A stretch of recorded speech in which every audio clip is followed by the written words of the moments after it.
Good morning. Welcome to Fishing the Arctic Season 2. Today we're with Captain Andrew Moore from Yellowknife Sport Fishing, and we've traveled up into the far reaches of the East Arm, about 270 kilometers we traveled yesterday. So it's a ton of gas to get here. It's very new to us. We've both never fished here before. It's all new water, so it's exciting. We're gonna get fishing. Andrew's gonna show us here how to hook up the downrigger with the Cisco rig. All right, so I'll show you guys how this is done. Double header. There we go. Look at that. Beautiful. Fish on, we're hooked up with a big one. He's just peeling line. I haven't seen it yet. Come here. So it's really important, support the fish's weight and don't drop them. Just hug them in tight. Oh, that's a beauty. Nice. Nice fish. I'll take it. I like it. We're getting hungry. It's like 11 o'clock, so we're gonna go have some brunch. So stick with us. We're gonna come back in the afternoon and see if the bite turns on again.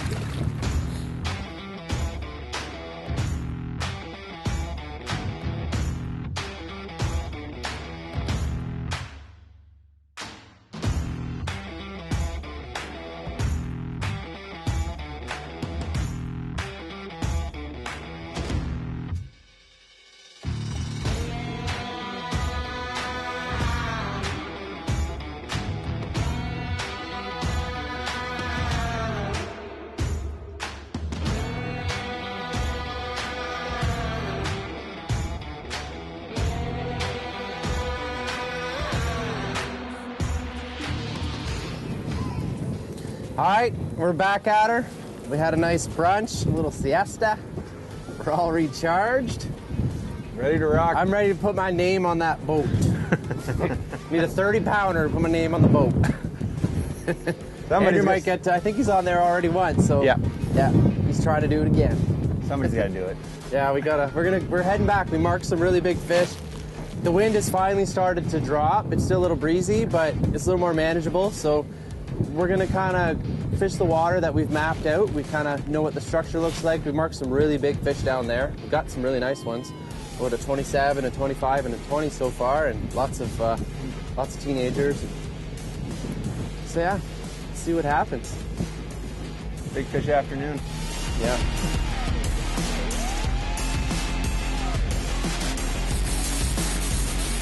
Fish on!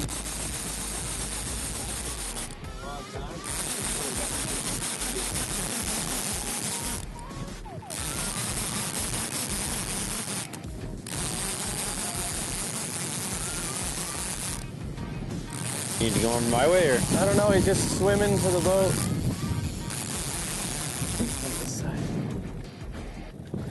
No, he's just a greaser. He's a big one? No.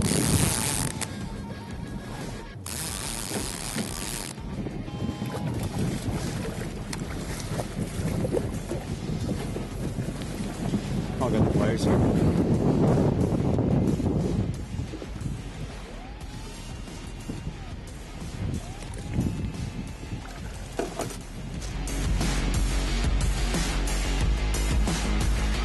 Andrew's going to show us how to hook up a Cisco rig here. Cisco's are a natural forage of the lake, and you do a lot of fishing with Cisco's, eh? Yeah, we do.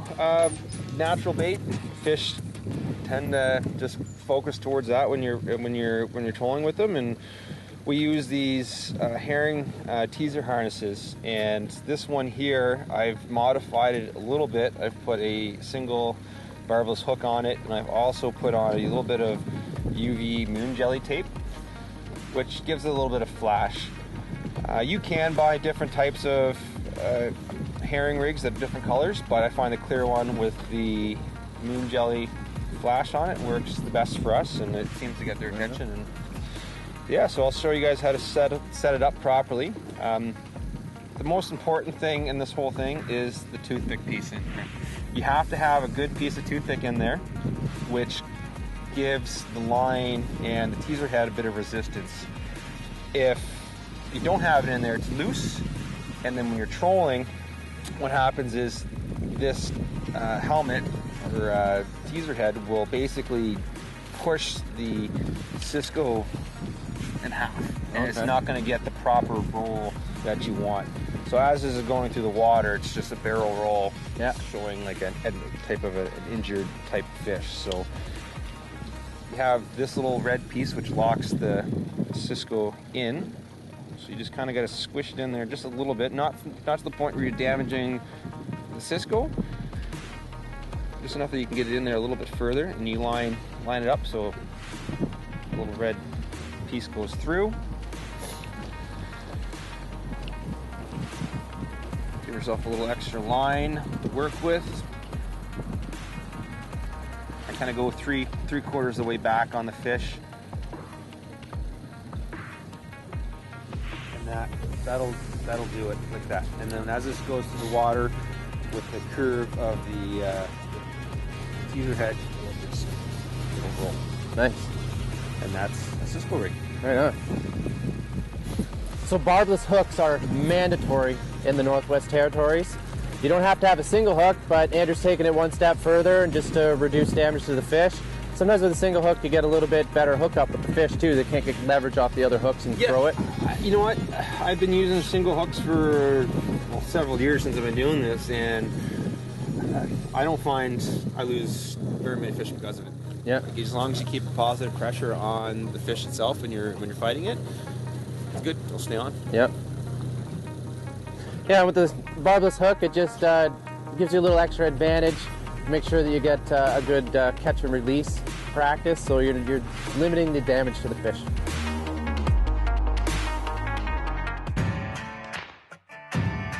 Oh, they're all over that, huh? Oh.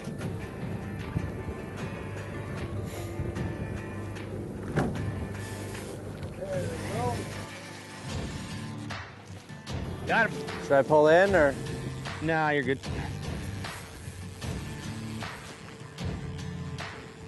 They're stacked right there.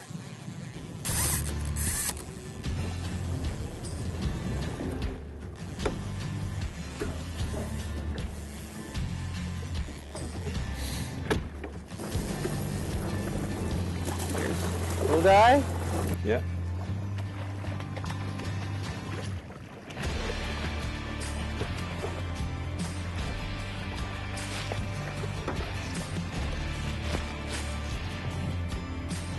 There you go.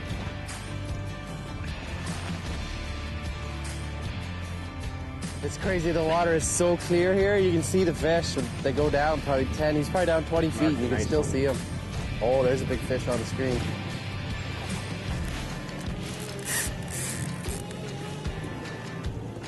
Yeah, so like I tend to favor the CJs just because it's oh,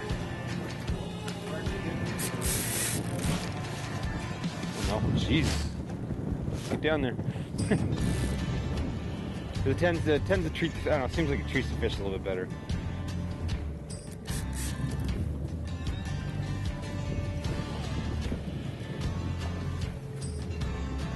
But the Lucky Strike Canoesman's got some really wicked colors, so it's, Oh, yeah.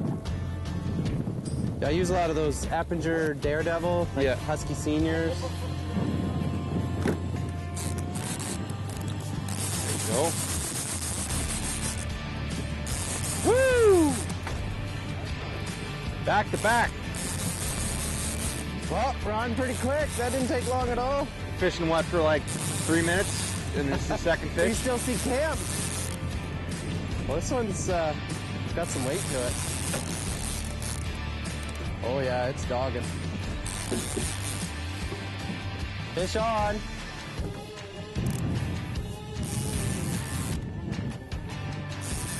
gonna go this way. I'm gonna go back that way.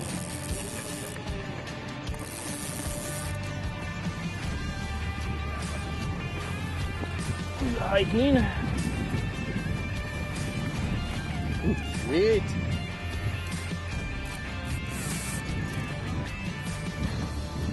A little bit of line there.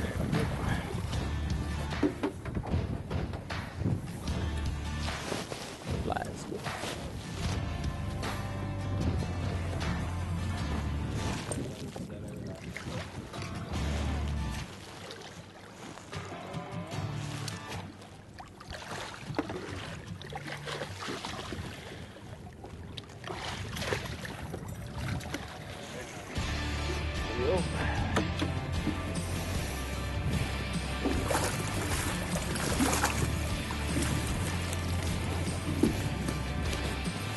There he is. Nice one, maybe a 10-pounder. That's really important to support the fish's weight. You don't want to spend them by their gills or hold them out of the water too long. That was a torpedo release. Get them down there quick.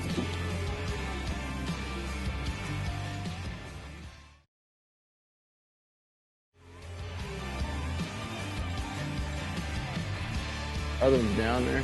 It's always super fun when you mark fish and then catch them. Nothing better. A simple concept as it is, it's awesome. May not have been like the biggest fish, but still.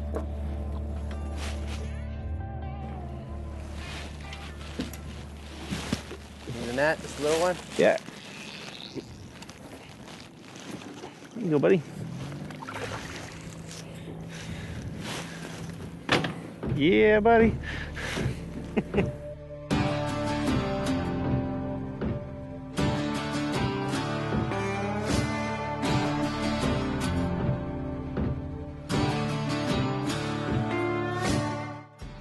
Hey everybody, it's Andrew Moore from Yellowknife Sport Fishing Adventures, and I'm going to show you how I fillet a lake trout.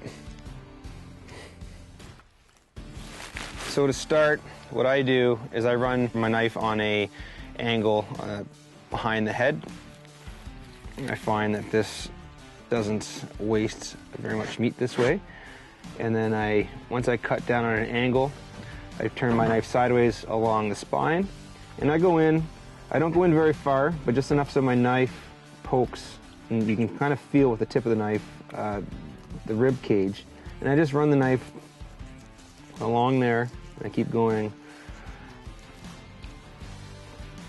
And as you go a little bit further, the knife goes a little bit deeper before you actually hit the rib cage, and it gets to a point where your knife, the rib cage ends, and your knife is going to go all the way through, and that's usually around the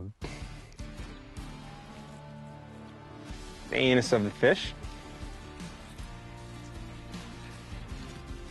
And I just turn the knife kind of on a downward angle, and I go along the spine, and that keeps as much meat on the fillet rather than on the carcass of the fish. And from here, what I do is I like to peel the fillet back a bit, and it allows you to take your time and go slow and cut through the first set of bones before you get to the main ribs.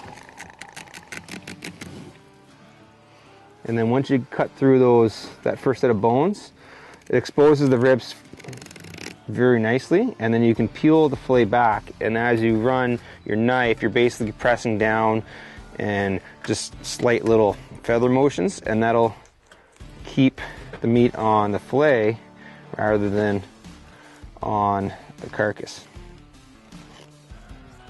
So as you can see, as I'm peeling, I'm pressing down my knife on the rib cage, and I'm keeping as much meat as I can on the fillet and not wasting any meat. And you get to the bottom of the rib cage, and I just kind of scrape it off. So right there, I've cut, and there's no rib bones or anything in that fillet. Just repeat on the other side. The other side is usually always a trickier part, because now you've taken half the fish off of it, and it's kind of at a weird angle. So you just take your time with it. And you cut down along behind the head on an angle, and then you run the blade along the spine until you feel the rib cage. Some people can do this like super fast and make it look real easy, but I'm one of those people that like to take my time and make sure that there's no bones and get as much meat on the fillet as I possibly can, so you're not wasting any of the fish.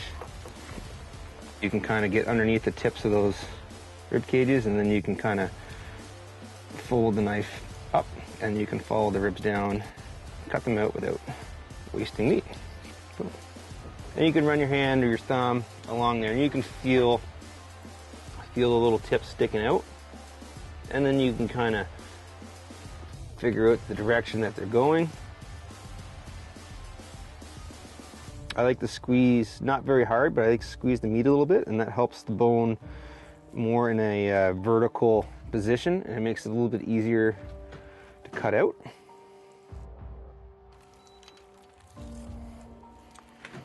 And then once you make the cut down on both sides, you can usually just grab it and peel out that strip of meat that has the bones in it. You want to take the skin off, so this will allow me to dig in my fingernail or press down on hard enough that I can get a grip, and then I can pull and run my knife on a downward angle along the skin and cut the meat off. You just kind of, if you can get a hold of it and pull it, good. If you're good with just your nail on the cutting board, pulling it across. Some people use pliers as well, that also works.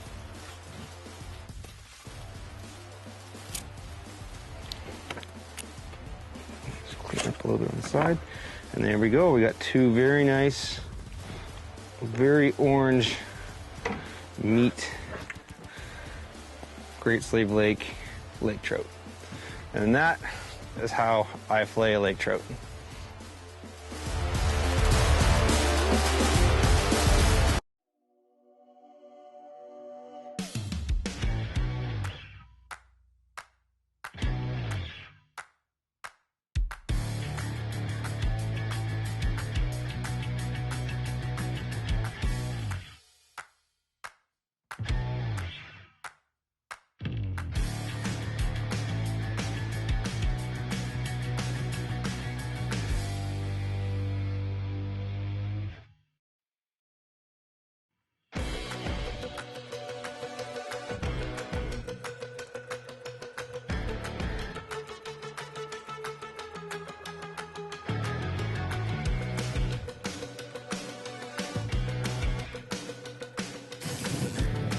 I'm out.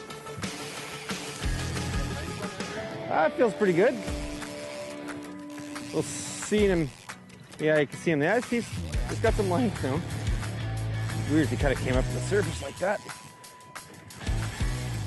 Now he's gonna come swim right towards us and go underneath. Oh yeah. Is it getting close? Oh yeah, it's more than a decent one.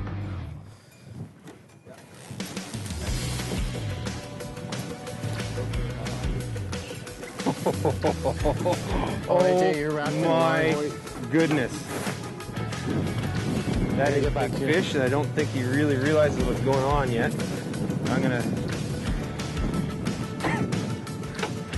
Oh wow, now he goes. Big fish.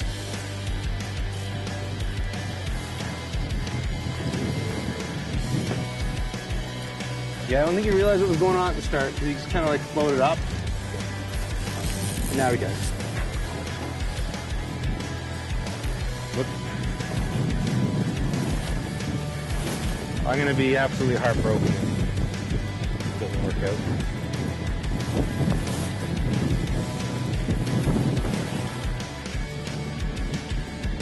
There it is, yeah.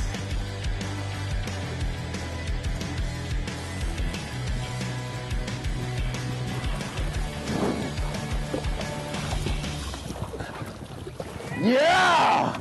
Oh, that is a monster. That's a 30. Nice. Nice. Woo! Fish.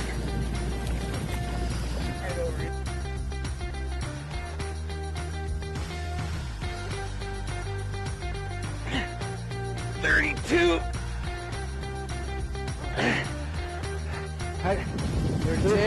30-pounder party. Woo! All right.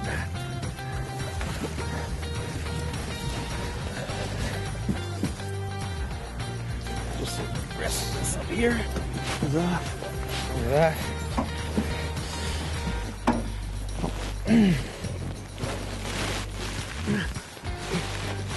You got a camera handy or?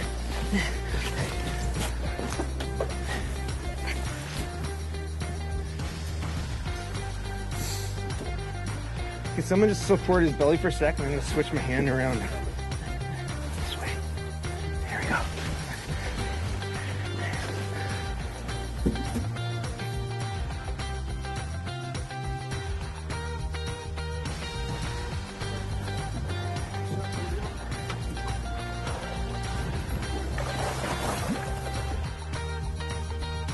That was epic. Nice. 30-pounder. Yeah. Right on. Yeah. Boom. Well, Andrew, this has been an epic day. Thank you very much for spending the day teaching me how to run the downriggers. I can definitely see how it really adds a tool to your arsenal. Yeah. Being able to control and be at that exact depth and watch them. You know your lure's in front of them, so you're maximizing your chances of that fish seeing that bait that much longer where they can commit to it. It's definitely a tool to add to the boat possibly next year. Yeah, no, would be honored to see you do that, and it's glad that I was able to finally get out fishing with you and show you some of the things that I consider to be my specialty. And hopefully we'll get to do some more fishing, and I'll be able to pick your brain on your specialty things. So hopefully we'll be able to tackle that stuff in the future. And yeah, it's been great. It's a very, very big learning experience. Stick with us next episode. We're gonna switch boats. We're gonna have a new guest tomorrow, and we're gonna see if we can work on some vertical jigging. But really, it's all about what the fish want. You can't force feed them. You got to give them what they want. So we'll see how it works out, and hopefully we can get some more big fish in the boat. Anyway, thanks for watching. I'm Ryan Gregory. This is Fish in the Arctic. I'm Andrew Moore, Yellowknife Sport Fishing Adventures, and see you later.